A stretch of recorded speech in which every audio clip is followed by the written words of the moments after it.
As the seasons go by, it's become increasingly apparent that Wit Studio loves doing the apocalyptic anime. We have Attack on Titan, Seraph of the End, and now Kabaneri of Iron Fortress. Apologies if I mispronounce anything in this first impressions of the series so far, episode 1 first impressions, because I'm new to it, I haven't had time to adjust to the names, I might forget some names, but as time goes on, I'll hopefully pronounce them correct, or I'll just look like a bumbling idiot. Well, I already look like that 24/7, but more so, okay? So, just don't go all grammar Nazi on me, or go, "You mispronounced it, I'm gonna kill your family!" Or anything like that. Just be a little understanding. So, I gotta say, Attack on Titan, Seraph of the End, and now Kabaneri. I like me some apocalyptic worlds, okay? I like the apocalyptic scenario, but Kabaneri gave me more of Attack on Titan vibes than it did Seraph of the End vibes, because you even have the classic scene where all of these people in the walls were looking up at the wall, and you see the colossal Titan, his head rise above the wall, and you could feel the fear of the citizens. They didn't know what was happening, and it was like all illuminated and shit. You even have that poster where you have Aaron standing with his 3D maneuver gears and his blades and everything, and he was looking up, and there's the colossal Titan above the wall. You have a moment like this in the episode, where you have all these citizens, and there's a crashed train and everything, and you have these steampunk zombies, the Kabaneri, they were climbing over it. Damn. That is literally almost exactly similar, just different worlds, different technology, different people.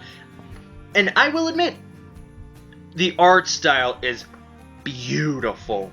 Compared to the artwork they did for Seraph of the End, Kabaneri is damn beautiful. I like Seraph of the End, don't get me wrong. I like its art style in its own way, but I really didn't know see any facial derps or mistakes in the animating. This was very beautiful. It was like it was painted, okay? So, my first impressions. I definitely got Attack on Titan vibes, but it was super damn bloody. Just like Attack on Titan. The Kabaneri, the steampunk zombies, the undead things, that's nightmare fuel. The way they bit into people's shoulders and all that, and just to see when some people actually got away with only a bite and everything, how it started spreading. Our main character is basically a nerd and everything in this. He wants a way to defeat the Kabaneri. He's a little like Eren or Yuichiro. He wants to kill them. He wants to defeat them. They have their own personal reasons. He has his own. We assume like his sister or his best friend or someone he really, really knew and everything died in front of him. We got that little bit of reveal in the back towards the end of this episode. So we have some similarities between them, but he's a big nerd. He's been inventing ways trying to defeat them. He has this like jet bullet thing where it pierces through their iron-like rib cage, iron-like body to get to their heart, where you can kill them. You can cut off their heads, which was proven by Mume, girl in a kimono with blades on her sandals. Whatever you call those wooden sandal things. She cut the thing's head off, and I gotta say, damn. But Ikoma, which is our main male character, he's been inventing ways. He's trying to defeat them. He wants to kill them. He wants to not run away. This society is living in fear. They're cowards. They're self-sacrifice. They point guns at each other the moment they see a mark. They don't try to help each other through it or find ways to cure it. No, they look down on it, like if you're collecting pieces of them to research a way to maybe cure it or avoid getting infected and stuff like that. They give you these packs where you put it against your heart and you pull the string and it blows your heart out, so you kill yourself instead of them having to kill you. And they go overboard with this fear. Every time a train comes into their station, all of humanity are in these different stations all around the world and everything, and they access each other through this steampunk train and everything, the steam-powered train, sorry, and multiple trains, okay? And every time you enter one of them, everyone has to strip naked, and they have to search for bites. And they have guns pointed at them constantly. And if you run away or if you're scared or something, they don't bother to check for bites after that. They just assume you're a Kabaneri, and they start firing. And our main male character stood up for someone who was running away. He was saying he was in a Kabaneri. He didn't have any bites from what we saw, and they shot him anyways. After beating the shit out of our main character, the guy tried running, and they shot him. And they're not even embarrassed or afraid that they're embarrassed or anything like that they made a mistake and killed an innocent man. No, they don't really give a shit at all. They put on stone faces and they're just like, meh, we killed an innocent man. Okay, let's move on with our day. And I just don't like that. I really don't like that. So props to this series so far, episode 1-wise, showcasing that fear, our human fear can control us. It can shape our society, it can shape our actions and what we do. So, now I gotta talk about the last section of the episode. That asphyxiation scene was intense. So goddamn intense. Our main character, after increasing the explosive power in his weapon, which shot like the steel beam, like a jet bullet instead of the classic lead bullet, when he attacked a Kabaneri after luring it to his shop by cutting open his own damn arm, and he shot it and killed it, he was super happy, but we find out he was bitten, and it spreads and spreads. Our main male character was infected by this disease. The disease that basically makes you a zombie, but with super damn tough skin and everything. You're a fucking, like, steampunk zombie and everything in this world. And we've seen that they can swing their arms, they can jump pretty good, they can actually run, and they're really damn strong. If they died holding a weapon in their hand, they attack with the weapon and everything.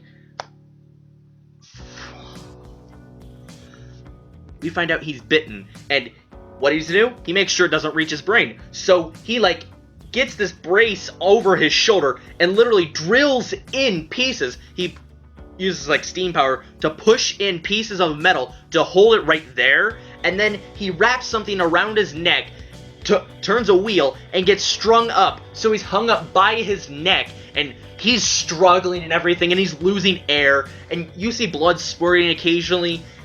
It was a really damn intense scene from just that alone. Oh my god.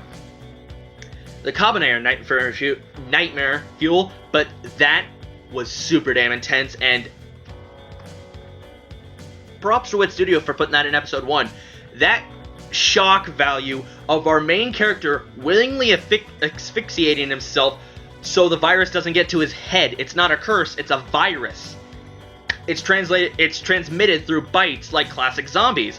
And he asphyxiated himself so it wouldn't get to his brain.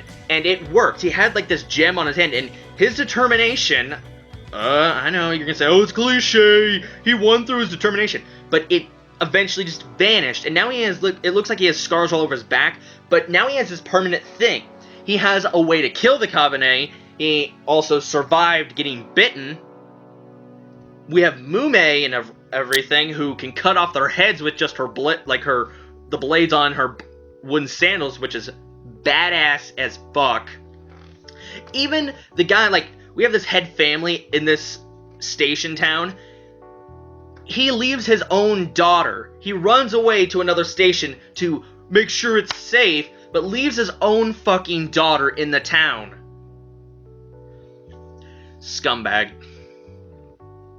I don't care if fear is controlling you. That is a scumbag move, sorry. So, all in all, even the opening we saw towards the end, I assume that was the opening, that was some damn good lyrics, and I was entranced by it. I love the animation, the soundtrack, the opening so far. The characters are nerd Kabaneri wanting killer, who basically asphyxiated himself and almost killed himself and all that. Ikoma, I love him already. I love it. I love it. I love it. I am watching episode 2 at 3-4, and I'm finishing this series. I love it. Man, I've really been on an apocalyptic grind recently. I wonder why that is. So tell me your thoughts on episode 1 alone. I know I'm behind by a couple episodes, so please don't spoil those episodes. What was your opinion on the asphyxiation scene? Was it intense for you? What do you think of the steampunk zombies? Just let me know your thoughts or anything you have to say. You can even criticize me or critique me or correct me. How is the later episodes? Does it get really, really good or even better? but please don't spoil the content of them, okay? Until I get there. I should have the reviews of the next couple episodes up before the next episode comes out.